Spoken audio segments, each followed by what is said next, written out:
network.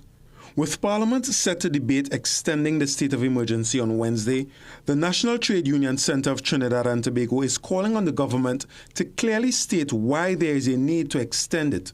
In a media release signed by NATOC's General Secretary Michael Anisette, NATOC says extending the state of emergency raises grave concerns, saying that an SOE must not become normalized. Meanwhile, President of the Chaguanas Chamber of Industry and Commerce welcomes the extension with one added feature. But with this extension, we need to get surgical. I'm calling for a strict curfew on major crime hotspots, if possible. Don't choke the law-abiding business community. Put the curfew exactly where the trouble is and hit those hotspots hard. If the extension is granted, it would mean the country has been under states of emergency since last July, with a short break in between. To some regional news, Caribbean countries are being asked to strengthen collaboration and align their anti-corruption laws.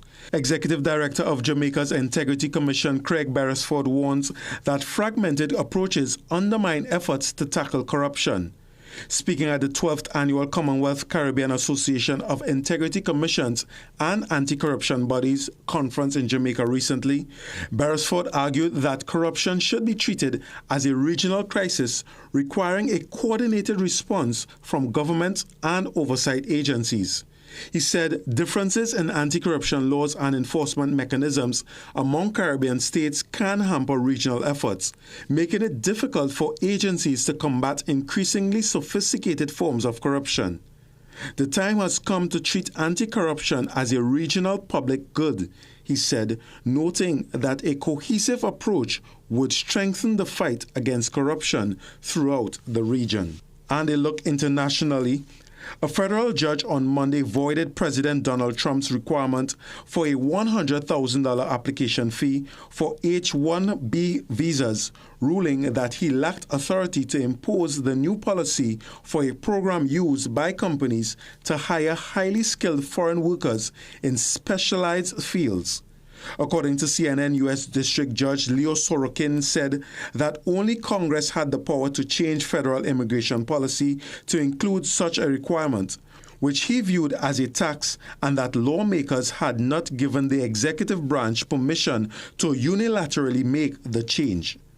The president had no power or delegated authority to impose a tax on H-1B petitions, Sorokin said. Stay tuned for another news update at the top of the hour and for comprehensive coverage in our midday news and major newscast at 7 p.m. on CNC3.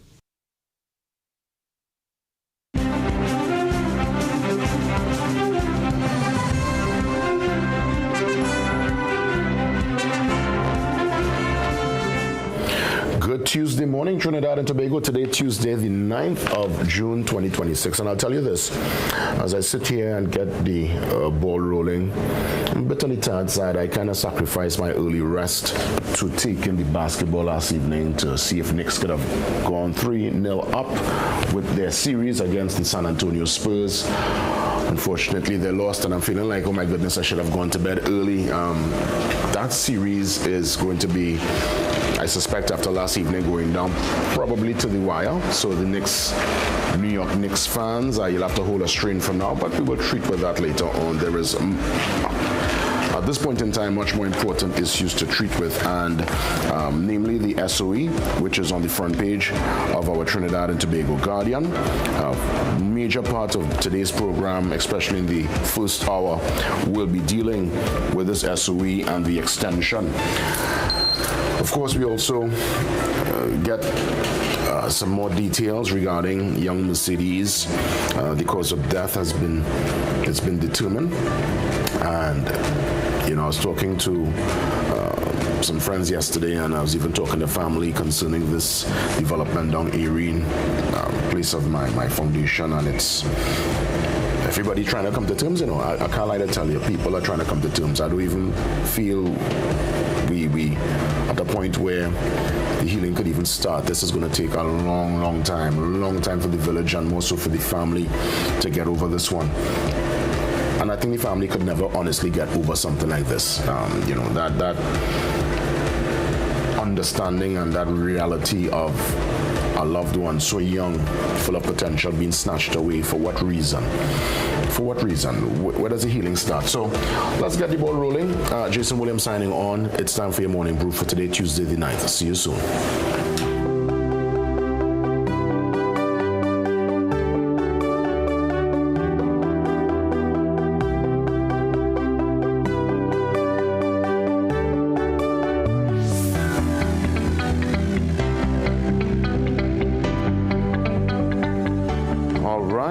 Running into your Tuesday, today Tuesday the 9th, JW signing on. Good morning to you and yours. Let's get the ball rolling. Lots to unpack via the Trinidad and Tobago Guardian, and that's where we start this Tuesday morning. As I look through the papers, as mentioned, young Mercedes Lane, guess arrangements now being put in place for her send-off, her funeral, the service, which I know would be, I could only imagine the numbers in terms of the whole school, the village, the family. I heard yesterday they had a particular trip that was carded, a field trip that was cancelled, and councillors, who, a matter of fact, strange enough, my cousin works in that particular field. I think she was the one that went down to treat with the students who were distraught. I mean, here it is, you know, you have a friend who's in school, you play with them on Friday. Yes, they were there all last week for the whole term, and they're not there anymore, to the hands of a killer. That is going to shake the cage, and that is something that every single child who's in that school will remember for as long as they live. And you know, the generation now who are dealing with this in real time, the amount of children who would have passed away through the hands of violence would have been part of a school, part of a class, part of a community. I can't recall as a young man having to deal with that, you know. So I don't even know how to talk to a child or what to say. I guess that's where the experts come in to really bring some sense of calm, I guess, because there's no reason really. So kudos to the authorities yesterday for going in there to try to render assistance to the students. I heard that the councillor for the area, I saw the mayor also paying a visit yesterday, and they have given the commitment to help with the funeral arrangements, and we will continue to bring developments as they come in. But the story, you can read more on page 6. And again, to the Lane family, condolences, sincere condolences, and may young Mercedes rest in peace. We look at the SOE development. Well, it's a kind of circular argument at this point in time. There are a couple of major organizations saying, listen, that's it, no more. We can't run the country like this. You're seeing, you know, Tobago getting involved, saying that, listen, no, this thing affecting tourism. All right, you're seeing the Tobago Hotel Association coming out against it. You're seeing even Jack Warner, former National Security Minister, suggesting a country cannot thrive under SOEs indefinitely. But then you're seeing other organizations. Well, of course, NATUC, under the stewardship of Michael Anisette, he's totally against it. The trade unions suggesting, hey, we can't be going on with this, extending the emergency powers for another 3 months. But there are certain players, the Trinidad and Tobago Police Service Social Welfare Association President, ESP Pitt, is in favor. Greater San Fernando Chamber of Commerce President Kiran Singh is in favor. CCIC President Baldat Maharaj is in favor. I think even Gary Griffith would have mentioned that give it a chance to take its, you know, give it a chance. However, I know he would have put a caveat. There's a caveat with Gary's commentary. He's also suggesting that, I guess, the reason why the SOE needs to be extended, he's looking through a very strategic lens at the performance of the TTPS organization that he used to manage. I know, obviously, Gary and the top brass of the TTPS, well, most of the commissioner, they have a nice, well, I can't even say nice, they have a tennis match going on right now, a little back and forth. So I know he'll be very critical in that regard. I'm yet to hear from the commissioner. You know, he's always invited, I guess, once he is available. Because he was on the program before, in all fairness. The commissioner made some time. It's just unfortunately, I was out of the country at the time, and Ran was holding down the seat. So I myself personally did not get a chance to touch base with the commissioner just yet. So just putting out this particular request at some point, whether it's via the Zoom line or bright and early, I would really love to have a nice one-on-one with Commissioner Guevara. I'm really looking forward. I've had small interactions with him, very cordial thus far, but not to say one-on-one. And I look forward because, I mean, there is lots to discuss and there's lots happening with the TTPS. And I want to find out if indeed this extension really can help as it pertains to their push and their mandate to make the country safe and to give that sense of security, as it will. So we will treat with that. That's a major talking point throughout the course of this morning. I'm seeing where Dr. Randy C. Prasad is stepping in to treat with that, criminologist, and Marvin Gonzalez, opposition chief whip. They're all stepping inside this first hour to deal with the SOE extension. It's a very action-packed first hour, I must say. So look out for that. That's coming up. To the back page, some West Indies cricket, but on the women's side.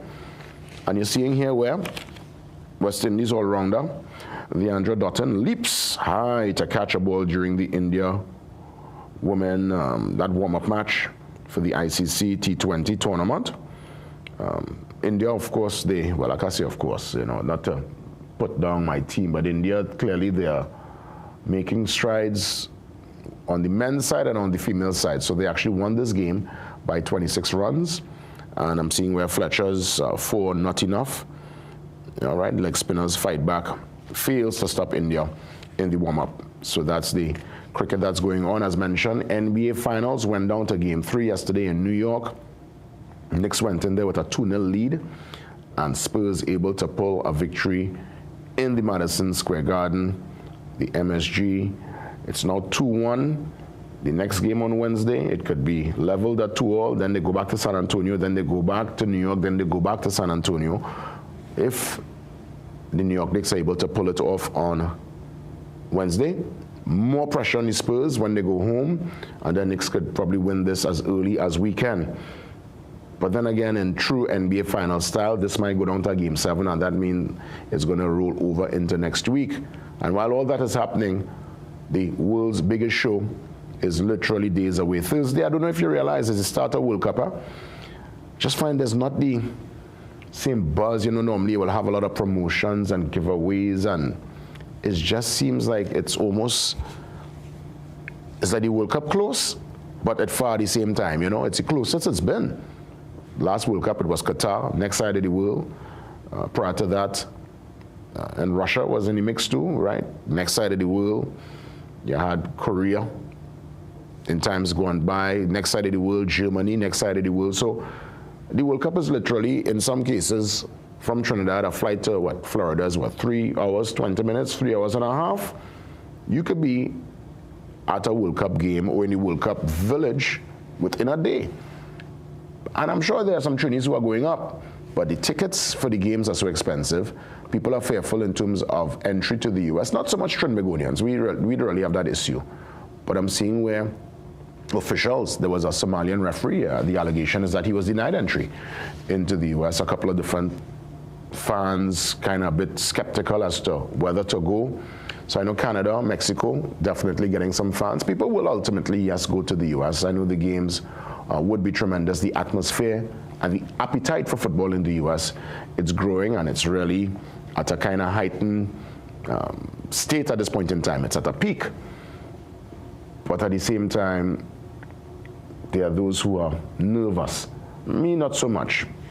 But I'll be home. I'll be taking in the World Cup home. I don't know. If I go up at all, it will have to be to a World Cup village. I can't afford. I mean, who's going to jump out that kind of money? In some cases, thousands for a nosebleed seat. If you're paying thousands of USD, which is hard to come by, to sit down up in the back, and you see the players looking small like ants. Nah, I ain't going through that. I'm not going through that. So I guess those who have the paper, those who have the resources will treat with it. But the World Cup is literally 2 days away. Kickoff is Thursday. And there is no buzz. I just find the place, I don't know, probably when it starts, folks might get into the mood. Let's head to the brief, and there is a picture here as the cultural fraternity and more so the Pan fraternity pays tribute to Pan legend Robbie Greenidge. It's a name I heard always in the corridors of the culture as a child. That's one of the stalwarts of the steel pan. He passed away, and the music community mourns his loss. This picture here taken during the carnival. You're seeing some arrangers here. Well, Robert Greenidge, Robbie, to the left. You're seeing Carlton Xander Alexander seated.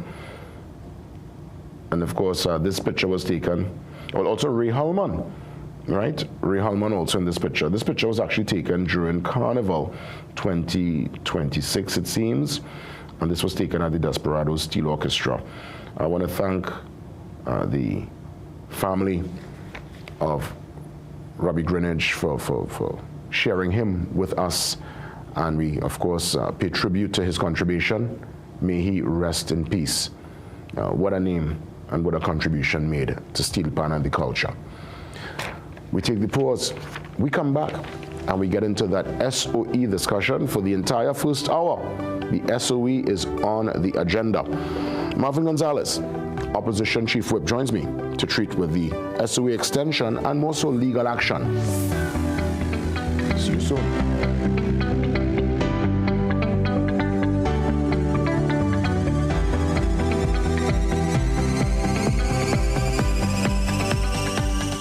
Heart disease is the #1 cause of death in Trinidad and Tobago, driven by 2 silent threats, diabetes and high cholesterol. But now there's a powerful ally, introducing Berberine Plus by Asia Nutrition, clinically proven to stabilize blood sugar and keep cholesterol levels in check. With 99.9% pure extract, you get superior absorption and real results. Available now at Pennywise and leading pharmacies nationwide. Berberine Plus, your heart deserves better. KC Ginger Mint, your trusted and natural wellness. Now with healthier options. KC Ginger Mint with honey and lime. KC Ginger Mint with orange and KC Ginger Mint with lemon. KC Ginger, honey, lemon, lime, and orange. Natural and trusted for generations for soothing sore throats and digestion and boost immunity. Get your new KC Candy Ginger Mint extended range today and breathe naturally. The Israelite Church of God in Jesus Christ, teaching the truth about God's people, God's plans, and the secrets of God, all written within the pages of the Holy Bible, which is the Word of God. Watch The Hidden Truth every Thursday at 5:30 a.m. to 6 a.m. on CNC3.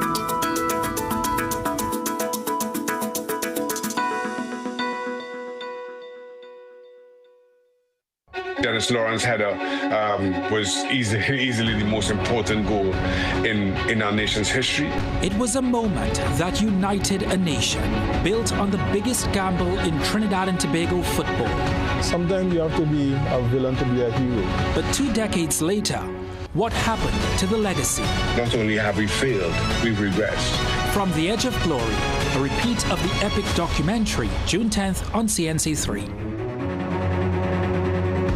Chiclesia Limited, the Caribbean's largest manufacturers of plain and printed paper bags, leaders in plastic bags, vermicelli, split piece powder, and greaseproof paper, ideal for doubles, french fries, and sandwiches. Supplying stores nationwide. For quality products, trust Chiclesia Limited, 665-3336. Recession have you down? Don't lose hope. Head on down to Tire Clinic for the recession deals. That's big savings with our road hazard warranty on Download 2021 Falcon tires. Available at Tire Clinic, Cuba, Chaguanas, and Pleasance Park. Tire Clinic, a tire for every need. Call 636-8973 or 636-2958. Discover the taste of tradition with Fine Choice Meats. Our products are made with locally grown chickens, raised on a healthy low-fat diet with no added hormones or steroids. Our commitment to quality guarantees a delicious and nourishing culinary journey. From our farms to your family, choose Fine Choice Meats. For me, people matter most. It's the same if you hail from Moruga, where I'm from, Mount Irvin, Scarborough, or Port of Spain. As a journalist, I'm focused on building that connection between Trinidad, the region, and the world. Most importantly, I want always to use my voice as a powerful weapon to break down barriers wherever they exist. This is why we are where you are.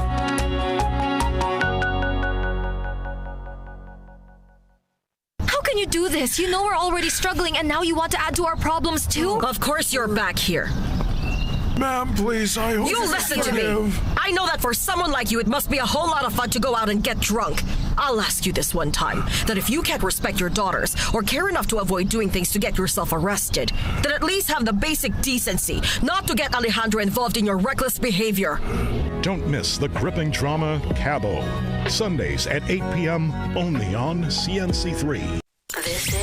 This is more than just music. This is where you find the best of TNT. This is more than just a vibe. This is where Bollywood gets a twist.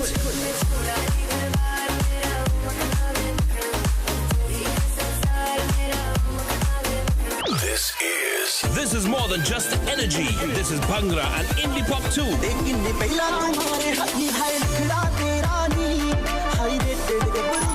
This is the mix. This is the life. Lock on or log on now. Sangeet 106.1 FM. This is authentic East Indian radio. This is us. Get the story first. Want to know what's happening in news, sports, or crime? Get the CNC3 app. As the story breaks, CNC3 is there giving you the story first on your mobile device. Be connected to the most trusted and reliable news source, CNC3. Access your world with just a tap. The CNC3 app. Download it today.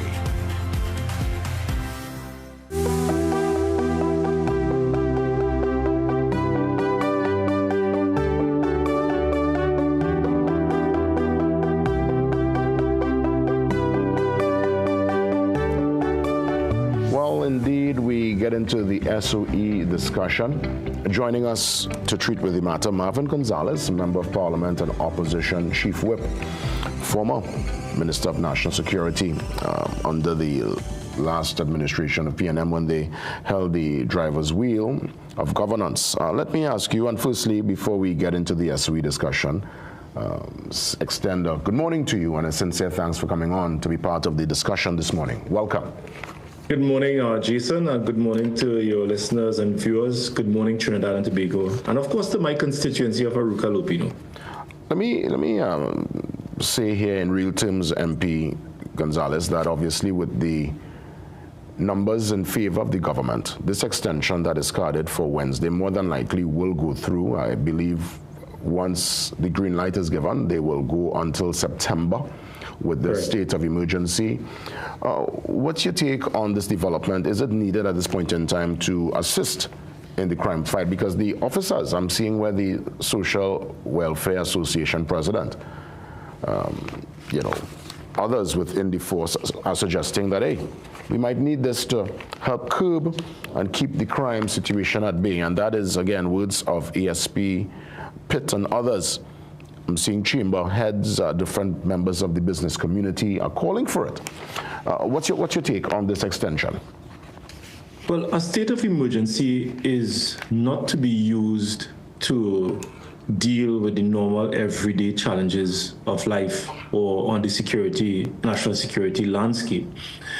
A state of emergency was put in the Constitution to give the state extraordinary security powers to deal with any dramatic or unplanned incident that may disrupt the normal life of citizens and as well as the security of the state. As a state of emergency, as ruled by courts in Jamaica, for example, is not to be used on a rotational basis to treat with normal issues of crime and criminality. And therefore, we have held the view that to do so in these circumstances is unconstitutional, it is illegal, and it is not what was intended by the framers of our Constitution. Because the police, the Parliament would have passed several laws under we have anti-kidnapping, the Kidnapping Act, the Anti-Gang Act, the Criminal Law Act. We would have passed a suite of legislation to empower police officers to do what they must do in order to protect the citizens of Trinidad and Tobago. And for the police to say that they can only protect the citizens under the framework of a state of emergency is a demonstration that everything else have failed in this country. And the police cannot protect the citizens of Trinidad and Tobago despite all of the laws that we have to empower police officers to protect the citizens of Trinidad and Tobago, to now admit that you can only do so within a state of emergency, demonstrate the crisis that Trinidad and Tobago has found itself. What is the evidence, Jason? Since the start of this year and to date, my calculation is that we have been under a state of emergency for 132 days. So let us assume what the police is saying might be correct, that they can only protect the citizens during a state of emergency. To date, we have been under a state of emergency for 132 days. We have 170 murders. No one was arrested under the Anti-Gang Act. The solve rate for the murders in 2026 is below 10%. No one has been charged in relation to alleged threat to destabilize the state. Approximately 15%, or about 1,600 preventative detention orders have been issued. Only 15% of those persons have been charged for criminal offenses, not in relation to anything to destabilize the state. So the evidence that now confronts, the reality rather, that now confronts Trinidad and Tobago is that this state of emergency is a sham. It has not been working. It is not giving the police the upper hand because we continue to have mass murders taking place all over Trinidad and Tobago, including children. And the reasons for the state of emergency in the first place, which was called upon to disrupt specific threats towards the state has not, and the police have not arrested anyone and charged anyone in relation to those specific threats. So based on what I have now read to you and to the country, with 132 days under a state of emergency since the start of the year and 170 murders, only 10% of the murders have been solved. We are in a state of crisis. And even with a state of emergency and the extensive powers given to the state, the police and the government have not been able to contain crime and criminality in this country. MP Gonzalez, I mean, I'm sure you're not surprised. I'm looking at some statements made by yourself here. And obviously, I guess the PNM would have anticipated this move. And in that regard, I'm seeing where you mention that you're going to wait further advice. You're waiting on further advice from senior counsels on plan to legally challenge this extension of the SOE. These are words coming out from your utterance when this came into the public. The utterance came out from you when it came into the public domain. Let me ask you, how do you plan to go through? Are you going through with this legal challenge, and how does this legal challenge change the momentum, as it were, of this SOE? Walk me through that particular strategy. Well, first to begin, we don't have a momentum because the SOE, since it has been called by the government, it has been a spectacular failure. The police continue to be challenged in relation to what is taking place on the security landscape, and the government has been unable to present any coherent or workable plan to contain the crime situation. As you would have indicated a short while ago at the start of the interview, the government does have the majority in the parliament. So we will go to the parliament tomorrow, and we are going to put the facts before the citizens of Trinidad and Tobago, and we will demonstrate that this state of emergency has not been working contrary to what the government is saying. The government will have its say, or rather the government will have its way at the end of the debate, and they are going to use their majority in the parliament to pass the extension or the motion to extend the state of emergency by a further 3 months.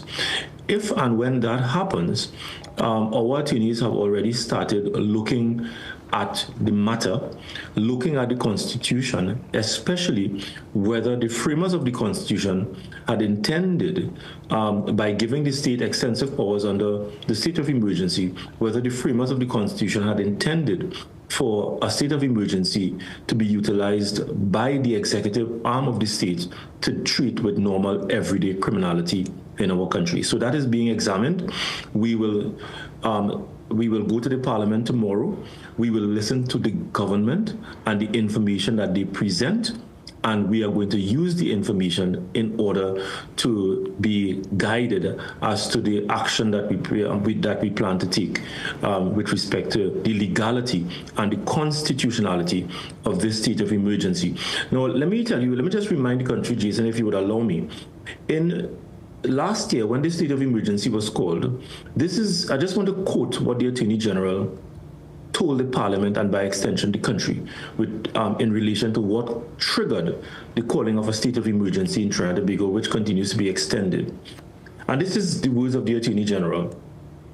So the words, as we stated in this House a few months ago, this government viewed the state of emergency not as a crime plan, as those opposite would have the population believe, but as an urgent, necessary, immediate measure to give law enforcement the powers they needed to dismantle the planned coordinated attacks which were aimed at the assassination of persons in critical positions in this country, the attacks on buildings and the very key infrastructure detailed in the intelligence report, preventing justice from being served, the intimidation of law enforcement, and generally the descent into chaos, the likes of which Trinidad and Tobago has never seen.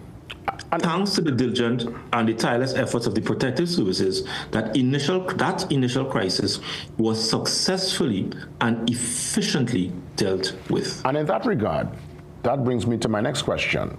Are you privy, the opposition that is, to any new information or new data that suggests what the AG would have put into the public domain a couple of months ago? Because again, this National Security Council, they would have met on Friday. Are you privy at all? Is any information filter out of that meeting? Any kind of talks in the corridor there of the Parliament as to if these threats remain relevant? Hence the reason for extension this time around till September. In a normal country, what you would have is the government, the Prime Minister, perhaps reaching out to the leader of the opposition.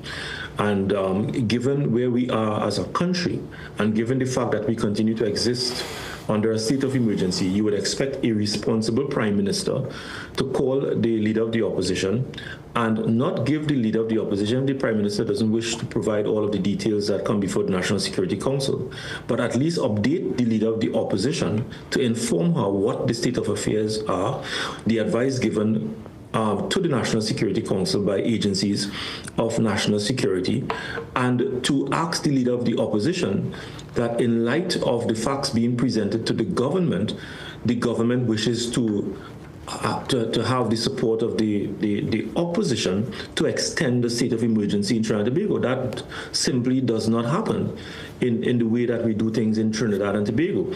So the opposition has to rely on information in the public domain, ask questions in the Parliament, and hopefully if the government decides to answer when those questions are asked, and based on the information coming to us, we will go to the Parliament and we will argue on behalf of the public's interest.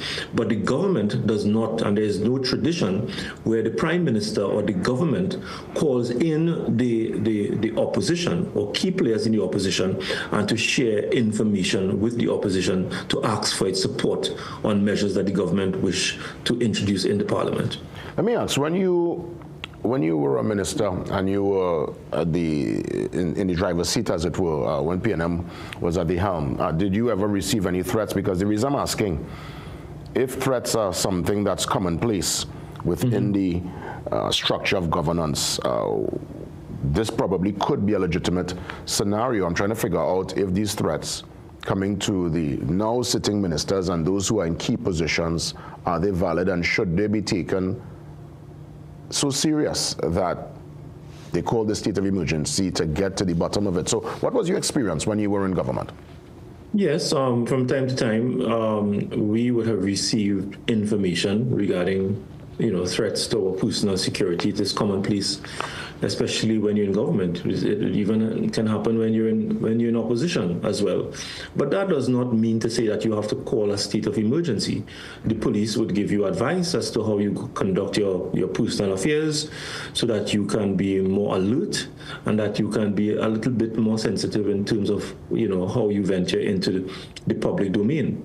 But information coming with respect to threats to your personal security, it does not warrant the calling of a state of emergency. So, as I've said, the government utilize that information or utilize that to justify the calling of a state of emergency in Trinidad and Tobago since they have assumed office last year. And up to this point in time, Jason, not one person has been charged, not one person has been questioned in relation to these alleged threats against public officials in Trinidad and Tobago. When I asked the Minister of Homeland Security whether persons have been arrested and charged in relation to those threats, the minister invoked the standing orders of Parliament not to respond to the question. When I asked the Minister of Homeland Security whether persons have been charged under the Anti-Gang Act in relation to those alleged threats against public officials, instead of responding to the question so that the citizens can understand what is taking place, because you have our rights being constrained, the minister invoked standing orders of Parliament not to answer the question that was posed by the opposition. So these are the challenges that we have. And I did not expect, quite frankly, the minister to respond, because a truthful response to the question would put the government and put the minister in a very difficult place to do what they are planning to do now, which is to extend the state of emergency, because the government is very much aware that there's nothing, there's no data and there's no information, there's no evidence that justifies the extension of a state of emergency in Trinidad and Tobago. Interestingly, on the screen I'm seeing yourself, well, I'm talking to you right now live, and there is an image there of Wayne Sturge, Defense Minister. I'm watching on The Guardian today, page 9, that he is threatening to sue you over alleged defamation. What is the, I mean, obviously, I guess if it's going to go to court, I know you can't go into full details, but what is this about exactly, this lawsuit that the minister is going to send to you? You received any papers concerning this? No, I haven't received it. I'm just reading about it in the newspapers like yourself. I have not received it, and it is in relation to statements that I would have made in relation to the minister at a public meeting, a candlelight vigil in San Juan. I think it was last week, where I made reference to the fact that Mr. Sturge, during the campaign, was seen with persons who it is alleged to have been involved in drug trafficking and serious crimes. And based on public information, that those persons or this person would have worked closely with the minister in relation to his campaign for the Toko Sangirandi seat. But my lawyers are going to deal with Mr. Sturge and his lawyers. I am not bothered by that. As a member of the opposition and as a member of the People's National Movement, I will continue to defend the interests of the people of Trinidad and Tobago. And neither Mr. Sturge nor his attorneys are going to intimidate me or silence me while I prosecute those matters on behalf of the people of Trinidad and Tobago. So they are not going to silence me. Understood. Finally, let me ask you, you think the SOE, the fact that we've been going through this time and time again, the sting, the shock factor that comes with the SOE, is it gone, MP? It has gone. It has gone completely, and that's the reason why we continue to have murders at the pace that we continue to have at this point in time. When the SOE was called in 2024 by the previous PNM government, by the time we left government in April 2025, there was already a decline in murders by 35%. And again, that is as a result of the shock factor that normally would be utilized in the fight against crime and to contain any immediate threats to national security. But when it is utilized by this government in this very, cavalier manner, the impact that you normally would get by the calling of a state of emergency to contain murders and violent crime, it will no longer have that effect. And we are seeing in Trinidad and Tobago the evidence of that, where criminals and persons who are inclined to commit criminal acts against the state and against the citizens of Trinidad and Tobago, they will be unbothered by it, and they will continue to engage in criminal activities against the citizens of Trinidad and Tobago. And that's the reason why that the state of emergency is really a temporary measure to give the state and the police an upper hand to contain a specific threat.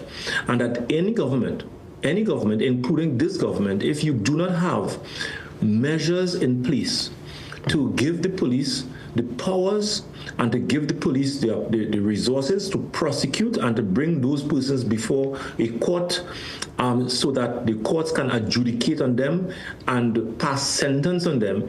If you do not have a holistic plan to treat with the issues of crime, especially at its root causes, then the government is actually saying to the people of Trinidad and Tobago that we are going to live under a permanent state of emergency, and its impact will be very minimal on the state. MP Gonzalez, I want to thank you for the time this morning. We will touch base soon, and let's see how things pan out in Parliament tomorrow. All the best.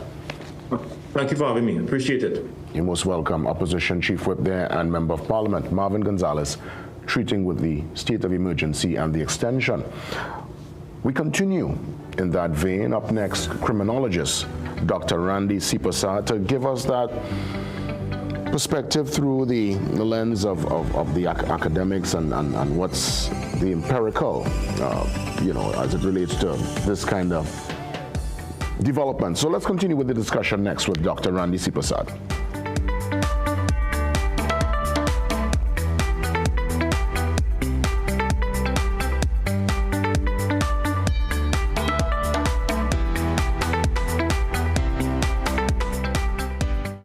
At Modern Caribbean Enterprises Limited, we are making this Father's Day extra special. Enjoy special discounts, free giveaways, plus $100 off detox spa session. Experience our infrared ultrasonic blanket. Turn back the clock with our LED non-surgical facelift that reduces the signs of aging. Not sure what dad will like most? Our gift certificates can help him choose his perfect gift. Visit us today and celebrate the fathers, grandfathers, and father figures who do it all. Call 653-0011. Things don't always go as expected. Be ready with Trinry for auto, home, business and group life. Call us at 800-TRIN or visit trinry.com today. Huge insurance premium. Pay your premiums bit by bit with FlexiPay from Trinry. For more manageable auto, home and commercial insurance payments, call us at 800-TRIN or visit trinry.com today. Trinry. Premier insurance coverage for less. Magical Expressions Limited is the largest local importer and distributor of fresh cut stems, offering the widest range of beautiful flowers at the most affordable prices. Call us today at 701-6488 or visit our website to order. Every day at the castle, long before we open our doors, our work begins. Our famous seasonings are mixed in advance. We select our fresh chicken parts and prep our delicious sides. Then we fire up the fryers and rotisserie oven. Everything is made with tasty local herbs, spices, and the same long-loved recipe since 1968. So, when you come in, remember that we uphold our culture and our taste. Just for you. We are your Royal Castle.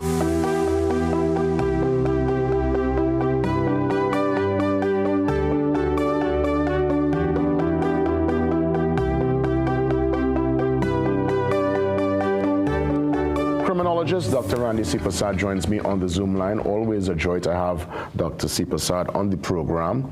You give deep perspective. I know, obviously, being a criminologist, you're able to draw comparisons to other jurisdictions, use some of the empiricals, and apply it to the Trinidad and Tobago lived reality. Dr. Sipasad, I want to thank you for coming on this morning. Welcome. Good morning. Thank you for having me on the show. I want you to explain to the population, what's the ideal circumstance for a state of emergency, and is it being applied to the Trinidad and Tobago experience? Ideally, when should a state of emergency be called in any jurisdiction, through your lens of studies and academia? Right. So generally speaking, a state of emergency, the phrase I think captures it very well. It's something that should be used as an absolute last resort and only in the case, of an extensive emergency. very good examples would have been COVID, or if there's some very serious natural disaster like an earthquake or a hurricane, then you can typically call a state of emergency. It's, quite frankly, typically not called to deal with the crime situation, but of course we know that it could be used as part of the weaponry, so to speak, to deal with the crime situation.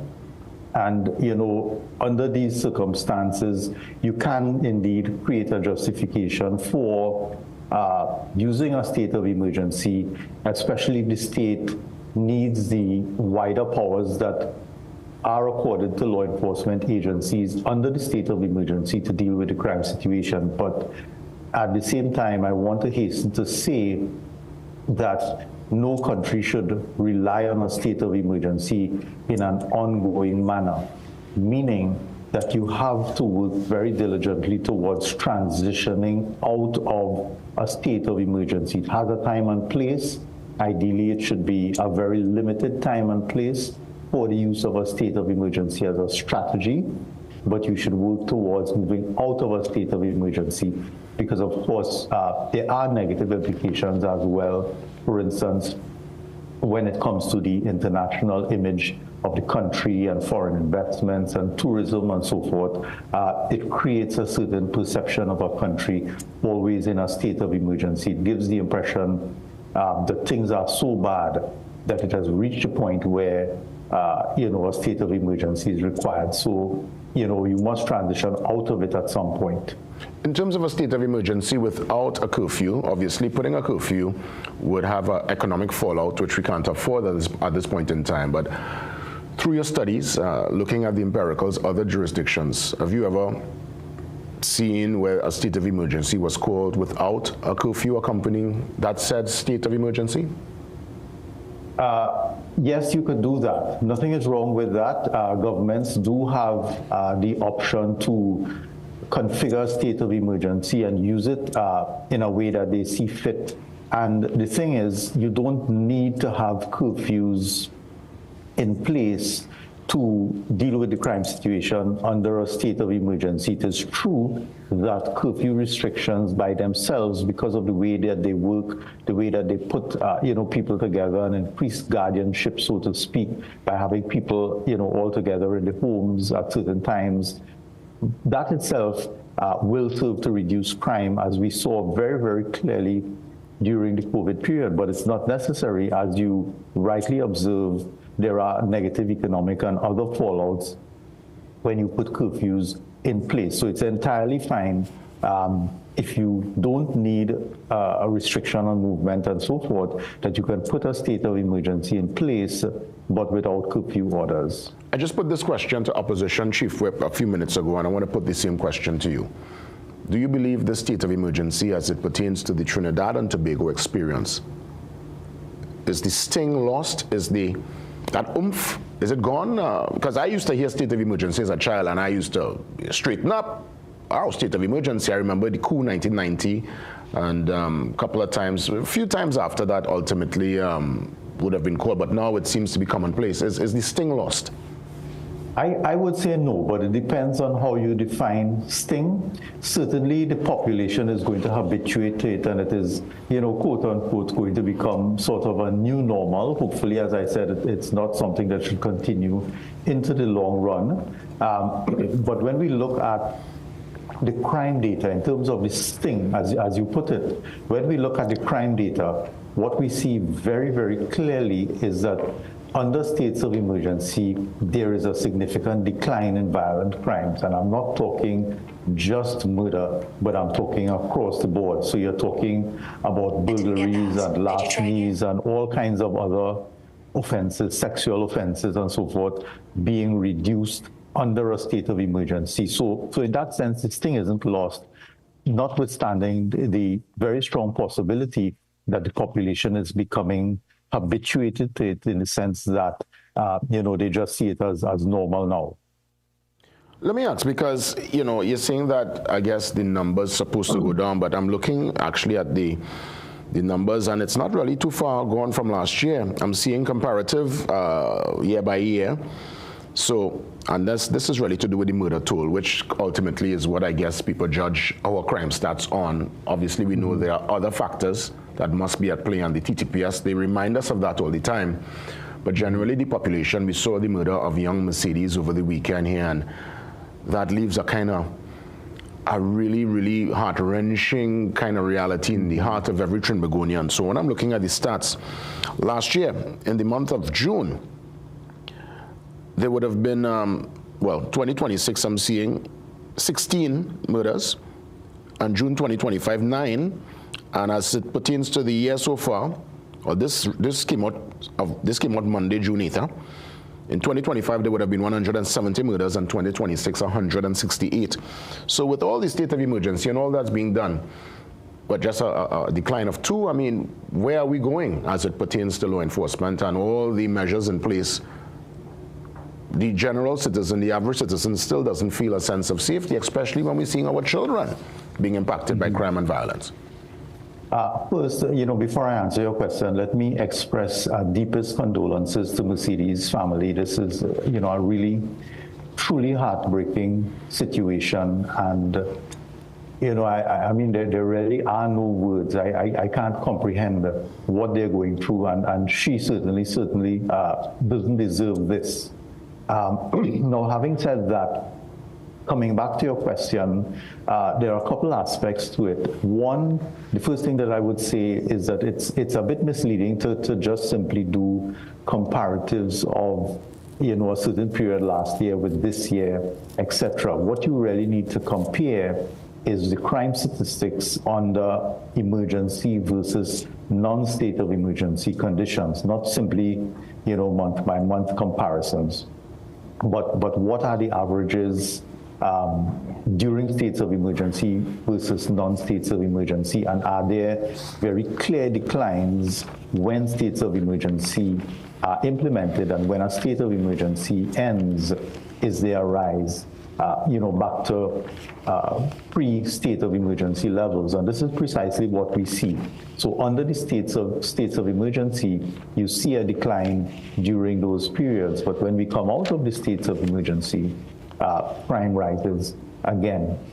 You alluded to the issue of public perception of crime now versus the actual crime statistics. Now, the thing about it is public perceptions, as we've known for a very, very long time, almost are actually never in line with what the actual figures are when it comes to crime.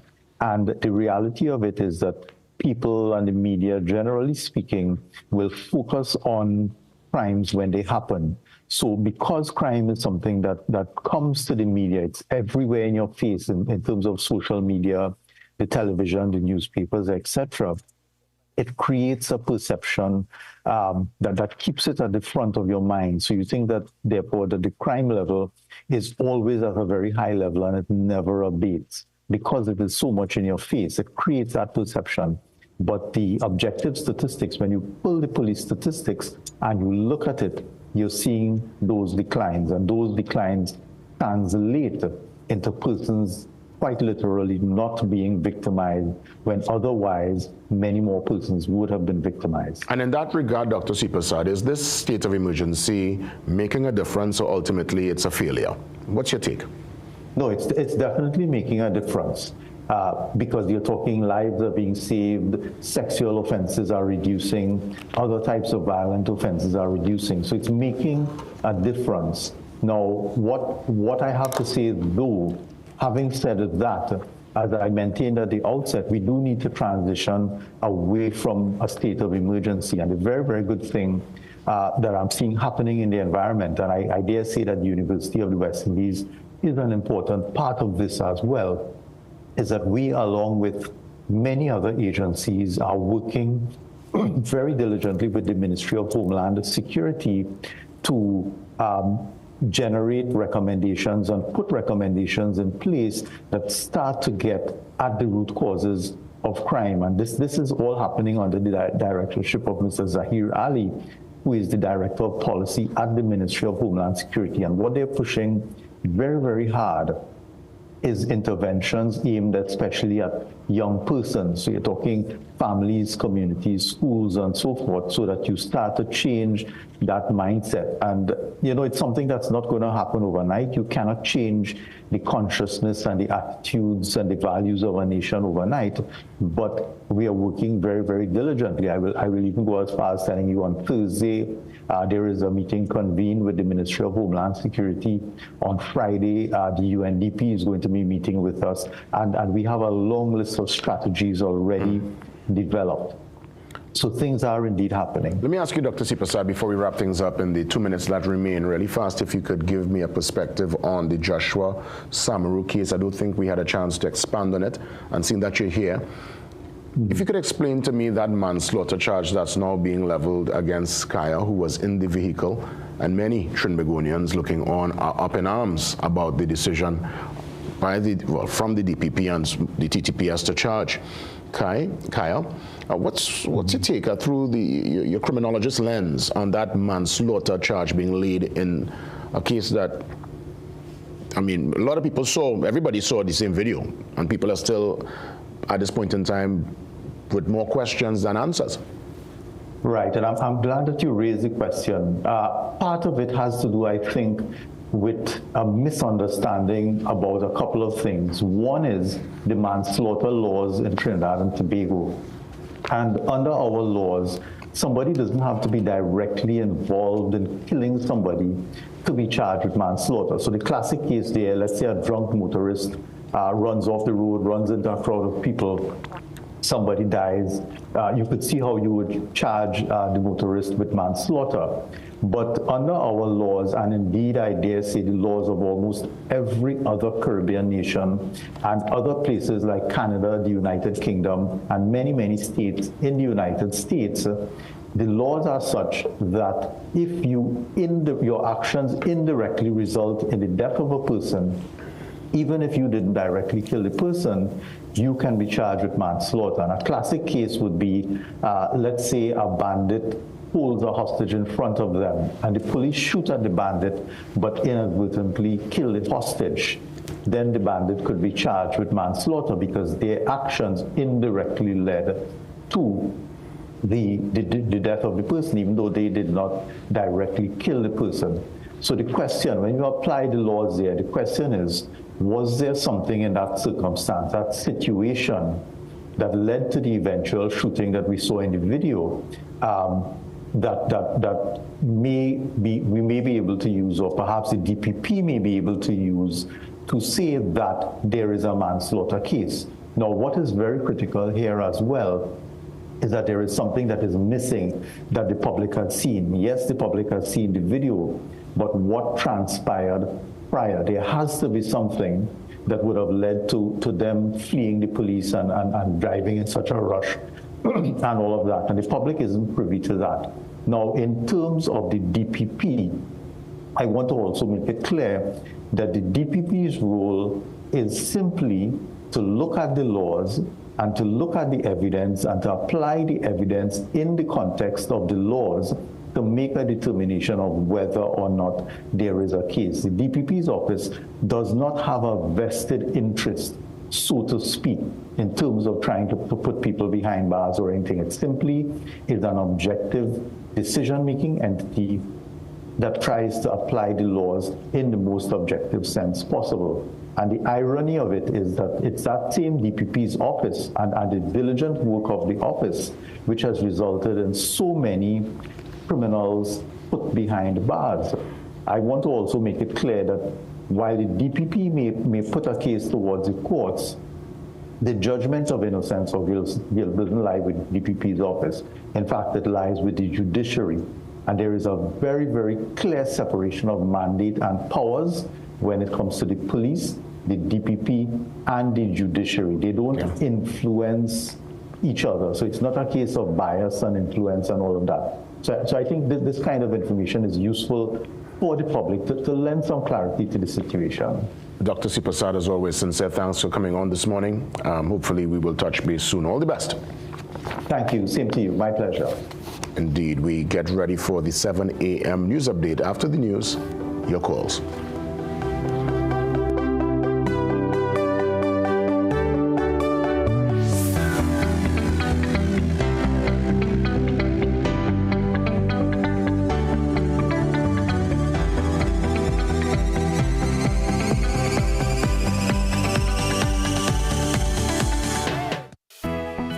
Crime Check, brought to you by the Central Bank and the National Financial Literacy Program.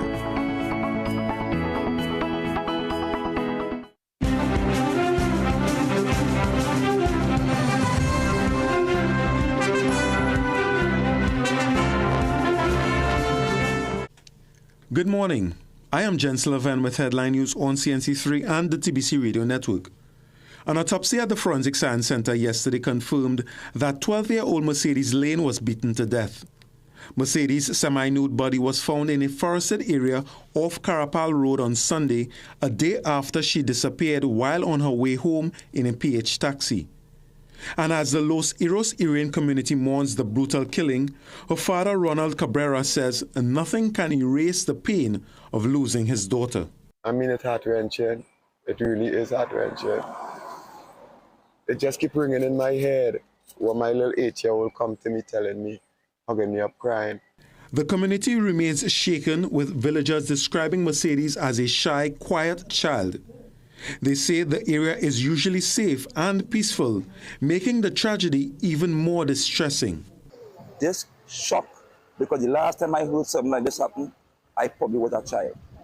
With a child from Los Rio walking on the road, going to school itself, never reached the school. Rape and kill the same way, right? So to me, I find that it's unacceptable. In regional news, the Pan American Health Organization says it is intensifying support to countries across the Americas, including the Caribbean, to strengthen preparedness for Ebola following the World Health Organization declaration of a public health emergency of international concern related to the ongoing outbreak in the Democratic Republic of the Congo and Uganda, and to ensure readiness for any potential imported cases. PAHO said that while the risk of Ebola in the Americas remain low and no cases have been reported in the region, it has activated its incident management system to coordinate regional preparedness efforts. The health organization said it is working with ministries of health to reinforce surveillance, laboratory diagnostics, infection prevention and control, and operational coordination so countries can rapidly detect, isolate, and care for people with suspected infection. With Parliament set to debate extending the state of emergency on Wednesday, the National Trade Union Centre of Trinidad and Tobago is calling on the government to clearly state why there is a need to extend it. In a media release signed by NATOC's General Secretary Michael Anisette, NATOC says extending the state of emergency raises grave concerns, saying that an SOE must not become normalized. Meanwhile, President of the Chaguanas Chamber of Industry and Commerce welcomes the extension with one added feature. But with this extension, we need to get surgical. I'm calling for a strict curfew on major crime hotspots, if possible. Don't choke the law-abiding business community. Put the curfew exactly where the trouble is and hit those hotspots hard. If the extension is granted, it would mean the country has been under states of emergency since last July.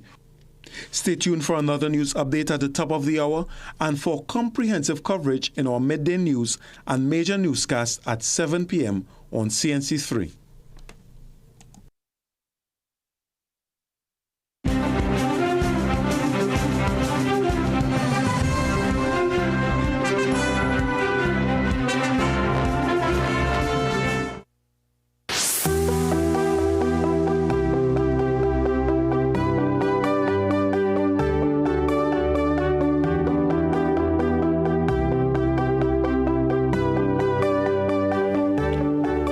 Welcome back. Let's get into our open forum, the calls, where you share, give a perspective, tell us what's happening. If there's a particular concern, something we need to address, keep us in the loop. Let's get that interaction going. 624-8721, 627-8658. Shagonas, first call again. You're live. Welcome. Blessing, good morning, Jason. Good morning. You hear me right? Shagonas? Yeah, good morning. Right, Shagonas, I'll listen. Are you hear me here? Yeah, loud and clear. Go right ahead. All right, Jason. Pleasant good morning to you. Pleasant good morning. Yes, last night on the sports report, you would have shown something that carried me back about 28 years ago, when Brew take down the ball. Yeah, when Mark Overmars crossed the ball, Brew take down the ball, and for it what chance said Argentina packing, said Argentina packing, yes, but that was good, I mean. Jason, I want to touch on something here, right? Relevant to the interview you had with Mr. Sipasa just now there, I think that you will have cleared up a lot of issues with respect to the SOE. But I believe, honestly speaking, that the SOE needs to be complemented with a curfew for it to be fully effective. If you understand what I'm saying, I mean, you can't make tea with water alone, right? I mean, you need the tea bag, right? So I think that we need to look at these things. If it is that it is to continue, the SOE is to continue, because sometimes really and truly, I mean, you don't know that if we in a SOE or not, right? Because all the crime and criminal activity that's sometimes taking place, I mean, it's sometimes mind blowing to know that, I mean, oh gosh, all these things are taking place on a daily basis. But I believe that the government has good intentions, right? And like I say, let's see where everything goes, right? At the end of the term, at the end of the 5 years, if it is that they get 6, if they promised 10 things and they delivered 6, or they delivered 6.5, and by far and large, that is better than this 2 out of 10, which you could say we would have gotten in past government terms. All right, so let me just see how the thing running, right? And let me just get up and do our best. Right, Jason, you have a good day, brother. All the best.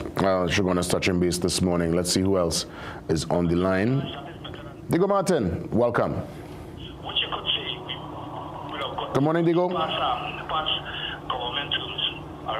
I think Diego listening on the phone. Diego, go ahead. Now listen. Go ahead. We lost that Diego Martin caller. We have 2 callers from Diego Martin. A friend, the senior.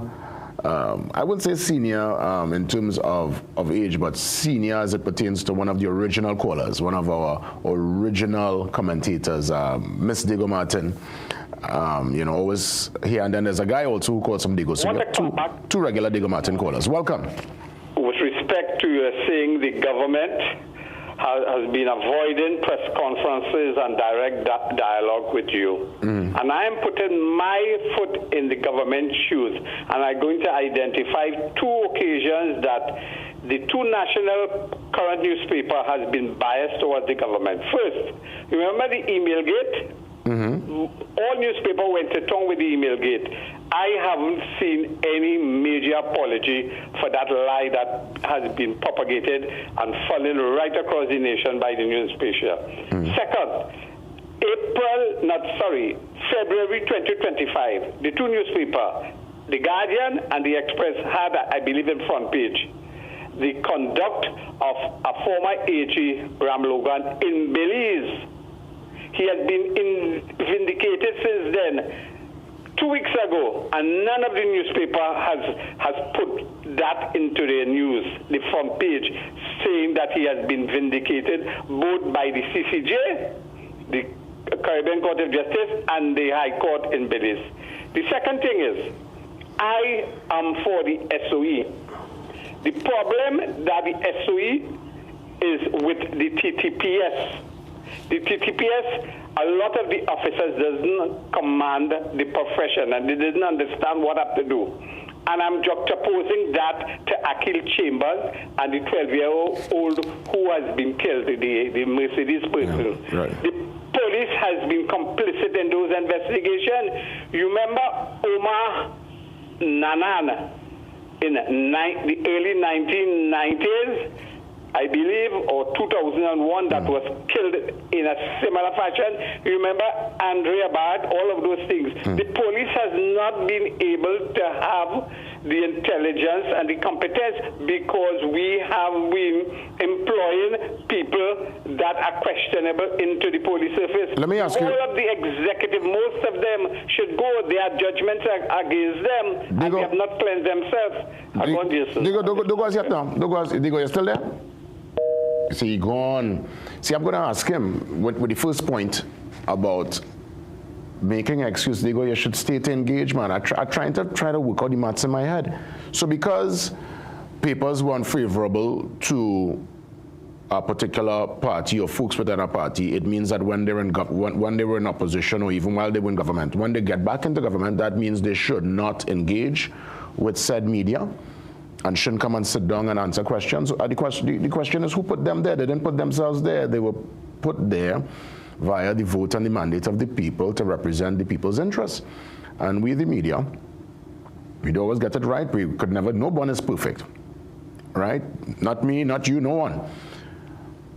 But that aside, I think there is a responsibility for those who are in government, especially ministers who hold serious portfolios of national security and those issues that affect the everyday citizen. It can't be on a phone and you're bypassing reporters and not wanting to engage. And we have a prime minister who did not give a post-cabinet meeting for a whole year. Diego Martin, let's be fair. Let's be fair. Fair is fair. If you're a real Trinbagonian, that cannot sit down well with you, regardless of who you support, regardless of what color you wear. That, to me, as a Trinbagonian, if you have a manager in a building, in a work environment, and the manager didn't talk to the staff for 1 year, they're sending, you know, we talk about the main person, the CEO, they're sending floor managers to come and talk, but they themselves didn't address the staff. So they go, I want you to marinate on that, and probably tomorrow I want you to call back and let's engage a little bit more. St. James, welcome. Welcome, St. James. Like we're again, St. James, you know. Could we, you gonna move on, guys? You know, normally St. James will call and lift up the place. I'm not hearing St. James at all. What's going on? Hello?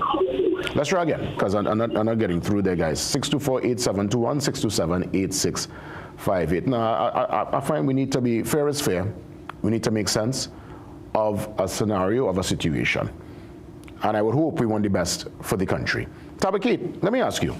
And as always, I thank you, Tabakit, for coming on. Do you think the PM not addressing the media for a whole year, does that sit good with you, Tabakit? And I think you're a fair man. I think regardless of how you vote and who you support, I just want to ask you as a citizen and as a resident of Tabakit, the mayor of Tabakit, does that sit good with you, Tabakit?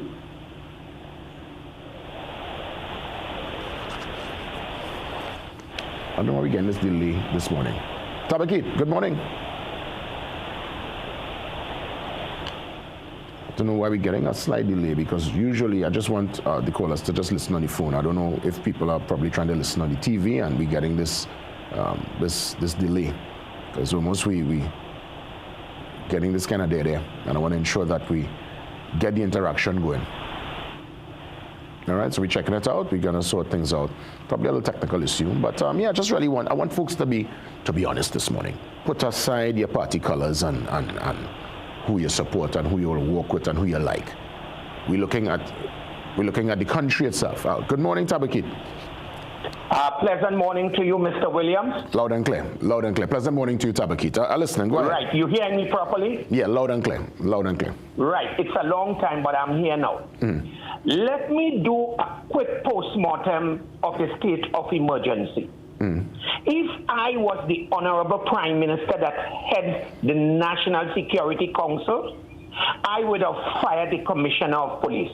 And let me repeat, if I was the Prime Minister this morning and heads the National Security Council, I would have fired the Commissioner of Police. I'll tell you what. How come? The Commissioner of Police and the TTPS, they would advise the Prime Minister that heads the National Security Council. And this year, and if I were to speak as a criminologist, I would say the Commissioner of Police would have failed, and I would have fired him and bring in Gary Griffith this morning. What it tells me, as a concerned citizen, the Commissioner of Police do not have a plan to deal with crime and criminality. In regards to surveillance and detection, the Commissioner of Police is not ready. I want to be critical of the Commissioner of Police. I want to say the Commissioner of Police this year tells me He cannot function. He's not competent because I'll tell you, Mr. Williams, he is the man who would be advising the Honorable Prime Minister. And this here tells me it is time for the Commissioner of Police to go or step down, or she should buy out his leave, remove him, and bring Gary Griffith. He will show her and tell her, look, we don't need this. But as I take my leave, Mr. Williams, I am saying if I look at this whole state of emergency and my post-mortem as a concerned citizen, I would say the Commissioner of Police, that is the man. Failure on the police service. Tabakita out and off. Well, very, very scathing commentary there as it pertains to the commissioner, who I must say I've seen him present. He's around. He's a man on the ground. He understands the optics. But I guess Tabakita is looking at this from a leadership perspective, a strategic perspective. Tabakita, boy, you come in real sharp this morning on the commissioner, boy. Didn't expect that one. Did not answer my question, though, about the Prime Minister's absence for the last year in post-cabinet. So, Tabakita, if you could share that with me tomorrow, I will appreciate. Let's set a Grandy for the last call on this Tuesday morning. Good morning, Grandy. Yes, so a pleasant good morning to you, JW. Pleasant morning. Trinidad and Tobago. Pleasant morning. Yes, now, JW, that is unacceptable because Donald Trump faced the media all the time. Yeah. Even yesterday, I saw him face the media. And so on. So for our Prime Minister not to face the media, that is unacceptable. Right? Now, and some your callers from Chaguanas, I heard him yesterday, he was saying that give the government the 5 years and then he could determine, the outcome. But that wasn't their calling with Dr. Rowley and me, because they were calling for Dr. Rowley to resign in a press conference on the 20th of April 2016, 1 year the man was in office. And your caller from Chaguanas was in that call too. He feels nobody in this country don't read and don't have things done that happened in the past, right? So, and let me see, JW, if I can help the TTPS. You see, one of the things that the Maxis were calling for is for the private vehicles to be regulated, because they come and they park on the taxi stand, right?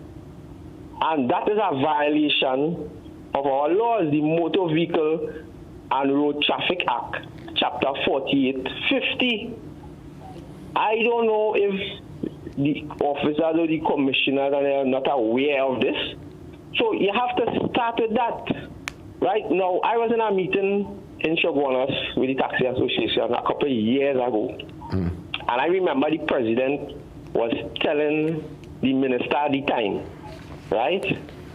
If all they do something about this, these private cars and so on, parking up on the taxi stands and doing what they want and so on, or they will cry in the future, Yeah, well, Grandy. And now we saw Andrea Barrett. Then we saw the young lady over the weekend, Yeah. So I think can't forget the young girl from Sawa too, from Sunshine. Yeah. Right. Well, Grandy, I want to thank you as always. Strong commentary, spot on, and yes, that's a bigger discussion, and it's one that I believe it must take place as it pertains to safety when it comes to traveling public, especially our children and the vulnerable. Let's get ready. Thanks a lot, Grandy, to all the callers for checking in this morning. Up next, it's Tuesday, our digipreneur. He is here, have no fear. Karen Rose joins us next.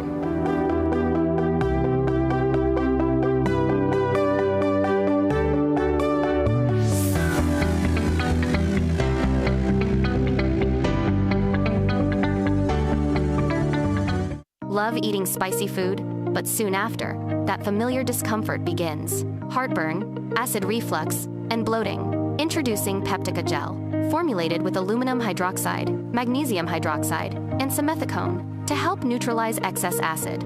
It's sugar-free with no chalky aftertaste and a pleasant orange flavor. Peptica Gel works fast to relieve heartburn, acid reflux, gas, and bloating, so you can feel comfortable again and get back to enjoying life.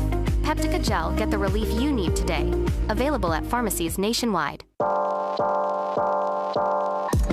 Welcome to Holiday Inn Express and Suites. Do enjoy, Stacey. You want some coffee? Can I have a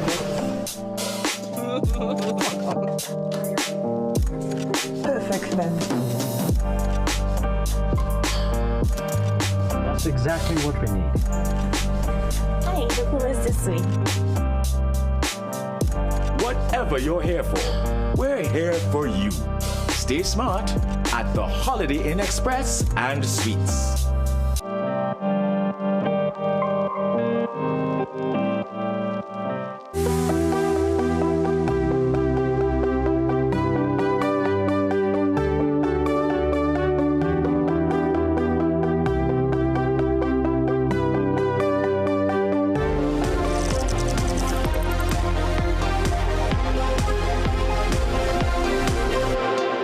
Have no fear, the Digipreneur is here. Karen Rose checks in from Thailand, and I want to say good morning to you as we do every single week. How was your last week? How things with you? I know there was an earthquake very close in the Philippines, southern Philippines yesterday.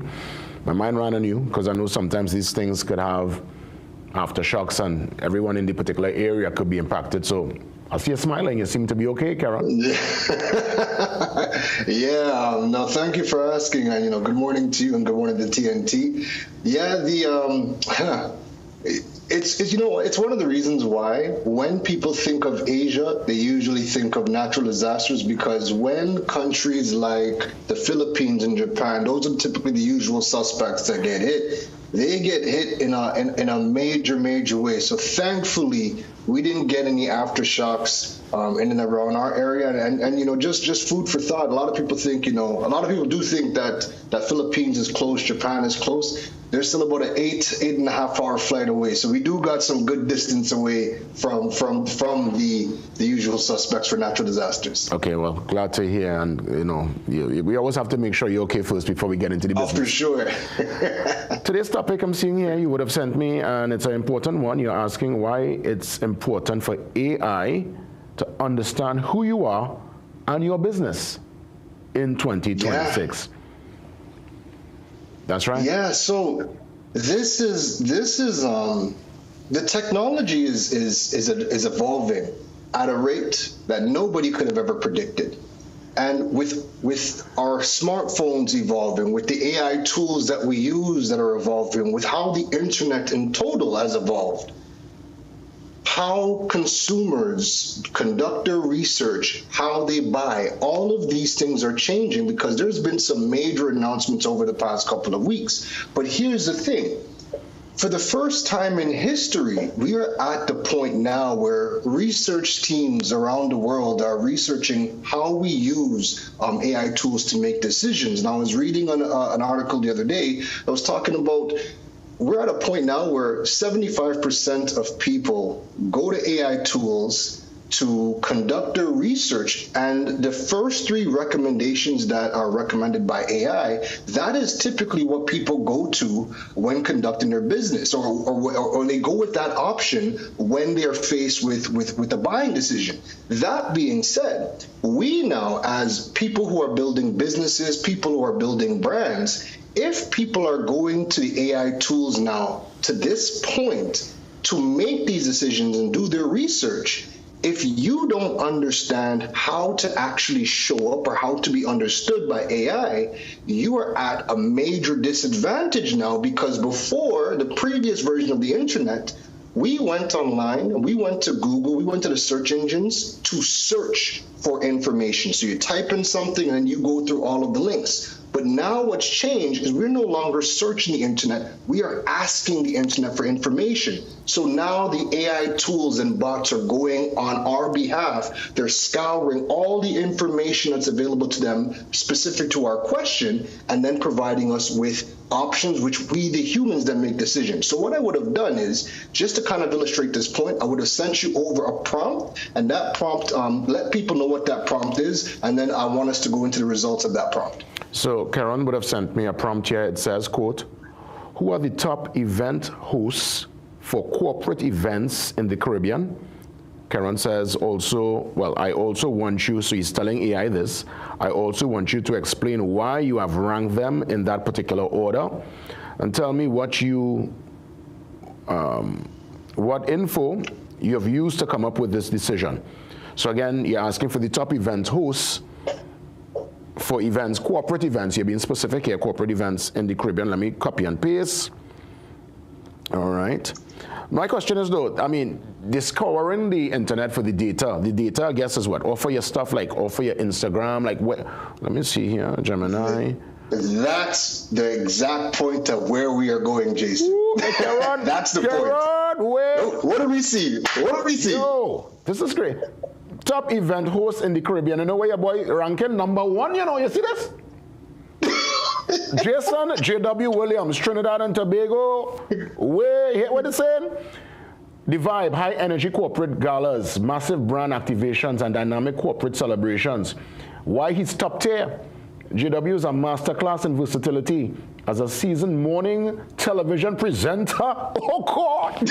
And radio, well, the same radio veteran media figure. He brings incredible mainstream polish to the stage.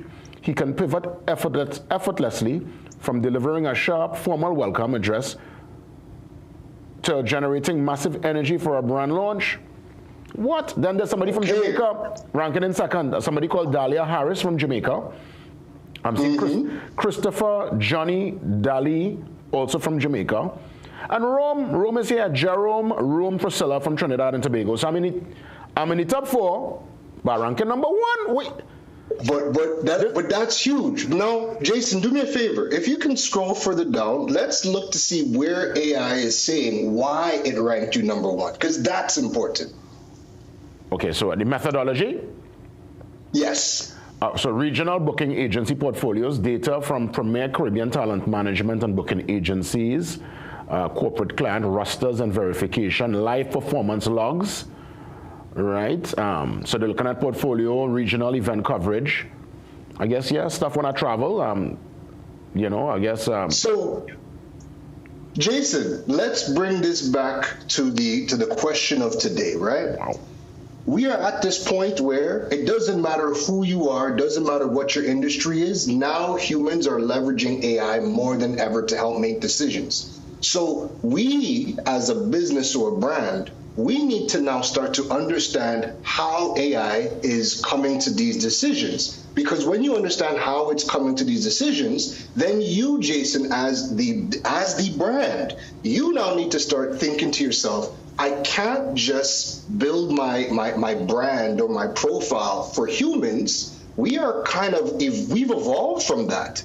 Now, because humans are going to the AI tools to help them make decisions, you now have to strategize. How does my brand get found? How does it get interpreted? How does it show up inside of the AI tools within my space? Because if you are not showing up, or it's showing up with incorrect information or outdated information, that is going to hurt your brand. You might not even make it to the recommendation list. And Jason, we know there's a bunch of corporate hosts, but that's the top 5. So if somebody is looking for an event corporate host, what the research is now saying is over 75% of people do not go past the top 5 recommendations that AI gave them, because AI is doing all the heavy lifting and then presenting them with distinct options to then make the determinations. So Karen, I'm saying literally anywhere from any phone in the world, once you type in this prompt, this is the overview for the Caribbean as it pertains to top corporate hosts. I'm literally ranking it. I mean, yeah, because AI is pulling all the information. AI is doing all that research. So what you have to think about, what I have to think about is this past 2 weeks, what I have had to start doing is I've been rebuilding what I call, or not even what I call, but I've been rebuilding my source of truth. And what your source of truth is, you need to have a place in the internet. It could be your website, it could be your LinkedIn, it could be medium.com, a place where you can kind of distribute your portfolio, get your brand information out there. You need to have a place that has a record of your body of work and what you do, because that is what AI is going to use when it's determining whether or not you are a fit for what that person is looking for. And if you are not crafting your brand with the understanding that this needs to be understood by AI, the implications are that when your audience is doing the research, and that's increasing, that's only going to increase more as we use AI to do a lot to supplement our research and our thinking, to help our decision making.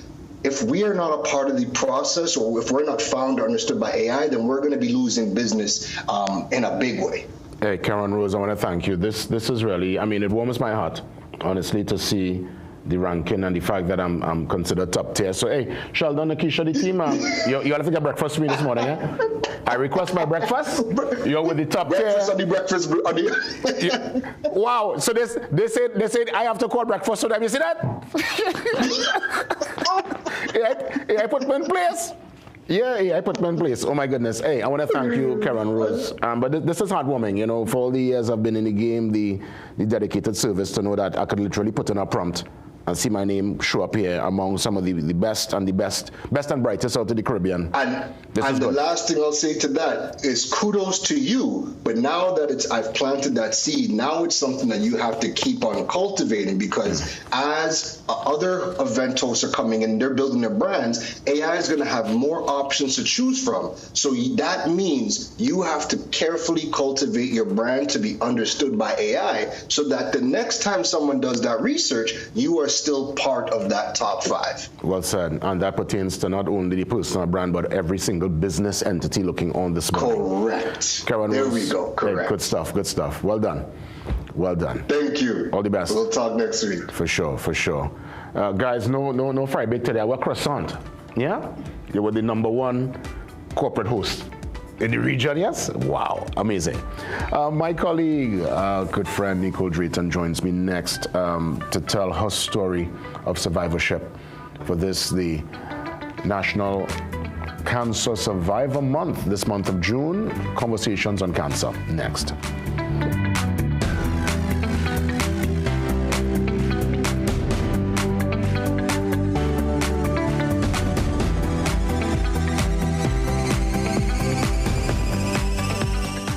Step into ABC Doors and Windows, where quality meets variety. Discover premium wooden, steel panel, fiberglass, and steel security doors alongside aluminum, UPVC, and steel windows designed for strength and durability. At ABC, we're always a better choice, delivering products built to last and service you can rely on. Visit our showroom at 1 Chanka Trace, El Socorro South, or call 638-7184 to make your dream home a reality. Low energy? Heart concerns?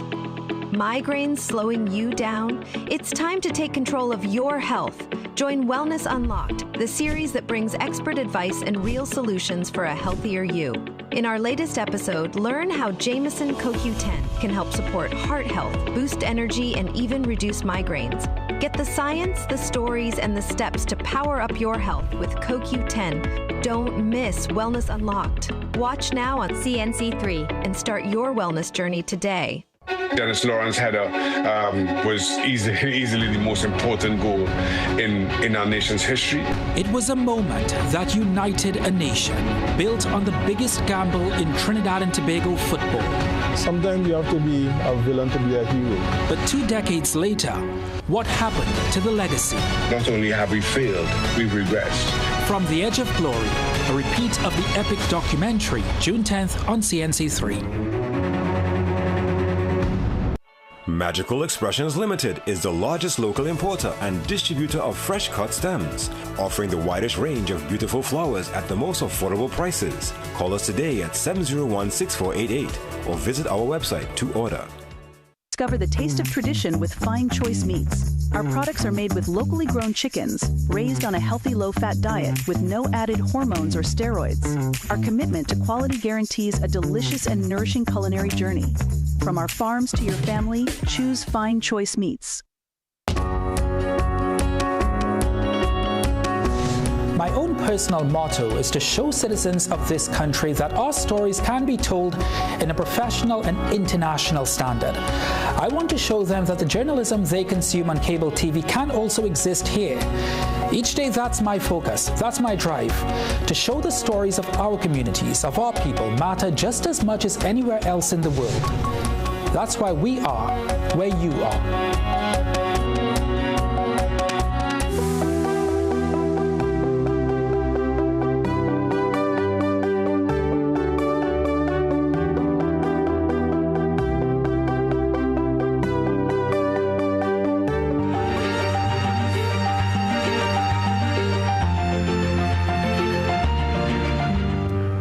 Conversations on cancer this and every Tuesday, and it's really a joy to have with me much loved colleague, someone who is always smiling despite whatever she might have been going through. I didn't even realize at the point in time because there was always a bright smile on her face, and she continues to smile, and I think today even with more reason, because you could sit here and speak to your story, being a survivor, inspiring others, Nicole, and I want to thank you for being so open, so transparent, and sharing your story with not only me, but the wider audience. Great to see you, Nicole. Hi, good morning, good morning, good morning to everyone. Normally you're behind the lens. Yes. How does it feel to be in front of it? Oh my goodness.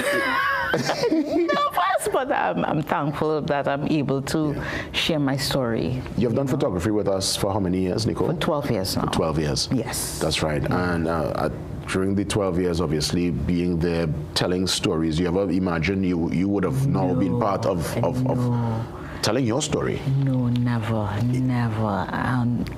My take on this is that this is God's doing. Mm-hmm. It has to be God's doing, because when that happened, when I found it in 2024, I'm like, I don't think this is what it is. How you recognize it? You went for your screening, or you felt something different with your body? Actually, I was having a part getting ready to come to work a Sunday morning. I spent that weekend by one of my best friends in South, and getting ready to go. I'm like, wait, something doesn't feel right here. And then came to work, was a bit worried and stuff, and then I spoke to Robert Dumas, and he organized for me to go get screening by the Cancer Society. And December I found out, actually 2 days before Christmas. That was my Christmas present. And I decided, you know what, doing all my research and stuff, I decided that I'm going to have a double mastectomy. I think that for me, everybody would not be able to do that, but for me, I wanted to have it because I'm saying I don't want to come back and do this again. So I decided to have the double mastectomy with no reconstruction. I just wanted to be free. And because in my mind, I'm thinking my breast is trying to kill me, you know? So that's a mindset that I had, and I'm like, you know what, I'm going to fight it. I'm going to fight this. And for my 50th birthday, just before my 50th birthday, I had the surgery at St. James. How was that, going in? I mean, you made up your mind pretty early. Yes. Was there ever any doubts at all, even when you were being wheeled into the surgery? No. For me, it was a fight. And I prayed about it. Does it continue to be a fight? It continues because March 11th was the last time that I had that body. So I have a new body. So I'm now learning this body. And we're getting there with the chemo and stuff like that, the chemo, the radiation. A lot of people would tell me, don't take the chemo, fight it with herbs. And I'm like, you could fight it with herbs. I need to take the chemo because that is a science. I don't know how much sauerkraut to drink in order to fight it. So it has been a challenge, and I'm thankful. But during that challenge, walk me through your support system? Who would have been there to really lend that shoulder? Listen, from family members to Kima Jordan, our editor-in-chief, came and sat with me. That tells. Meant a lot. That meant a lot. Fornet Pickford came and spent some time with me. You know, just calling names, but that is the support system that I had and I continue to have. Support is important to go through it. Listen, the team at GML, from you guys to Sally to Vashti and Alisa Paul, has been there from the time I told her up and down with me. You know, I've had some, I'm thankful, really, really thankful. HR has been there. Listen, I'm thankful. Yeah. Really, really thankful. My support system, family members, friends, listen. How important is it for you to be transparent, to be open, to tell your story? Because there are many who carry this very secretive, they do, and I guess to each their own. You know, you can't fault anybody for taking that particular stance, but you have chosen to be rather open, honest, and share your story with others. The reason why I did it is because the first time I went to St. James Medical Center, and I sat among various groups, young, old, male, female, and I'm like, how many of them are able to tell their story? Got a voice or a platform. Yeah, you know, and I have to be thankful to Deborah Wanda. She said to me, she and Kima said, listen, you need to write a story. You need to write and let people know from somebody from the ground, how you went about it and stuff. And I was thankful because it helped me. It helped me deal with it. And I never said, why not me? I said, why not? You know, and it is a lot. It is a lot, you know. What adjustments because you said now you're getting to know your new body. Yes. Any major adjustments now compared to before the diagnosis and the Right. So with cancer, for me, because everybody's story is different, but for me, because I had to have a second surgery to remove lymph nodes, so I had 24 removed on my right side. So I have to be careful. I can't lift past a certain amount. I can't do so much, but you have to learn how to adjust. Health-wise, I'm trying to lose weight because taking the chemo, you get something called a chemo body, a chemo belly. You know, you tend to look like, because I'm flat on top, tummy extended. But, you know, that is something that you learn to deal with also. And as I said, telling my stories to help somebody who may see this and be like, okay, all right, if she could do it, I probably could take a little from her and stuff and move forward. I guess you go back to that particular moment you said by your friend in South, listening to your body, recognizing something was not feeling correct, talking to Dumas giving you the correct advice, and you were able to have that, would we say, early detection? You were able to catch on this pretty early? Yes. How important is that, listening to your body part? Listening to your body, yes. And male and female. Listen to your body. Especially when we come along in age, you know, you need to start to do some more research and feel up your body and say, listen, what's happening here? What's happening here? And don't be afraid to go and get checked. You know, don't be afraid to go in there. And I'm glad I want you to expand on that, because there is that fear factor. There's some people who, they know something is off, it's not feeling the same, but there is a real fear. Yes, to go to get a confirmation. To hear if it's that. And if it's that, listen to me. If you get that confirmation, okay, then you could say, you know what, let us start to do something, because you're saving your life. Your life. That has to be right up there. Listen to me. Put everything aside. Let me save my life. What's your advice, as we look to wrap things up, Nicole, to anyone going through it at this point in time and seeking just that word or that particular shoulder, because you would have had support, but for that person probably without that support system who's going through this by themselves, what's your word of advice in that regard? Even if I had my support system, remember when you're at home alone, I had God. I turned to God, you know, because you have to find someone to be there with you, and that has been my support. Praying and letting God have His way in my life. Now that might not be for everybody, but that is what worked for me, and that is why I could smile. That's why I have that peace. And I'm saying, let's say it comes back, we're going to fight again, because I know what I'm going to deal with. You know, so be strong. Don't be afraid. Go and get checked. Go and get checked. Go get checked. You know, go get checked. That's most important. Go get. And from what I've observed with you, you keep yourself active. You don't stop your passion. You're back on the field, camera in hand. And I say, when you go back in the building. This time I'm taking it a little slow, you know, but it's good to be back. It keeps your mind busy, keep you active and stuff, and that's good. That's what you need to do. Nicole, any closing remarks as we wrap things up? Love yourself. Continue to love yourself, and Christmas is coming. Yes. Thanks so much for sharing. Much love. Goodness. You know, let me tell you, there's certain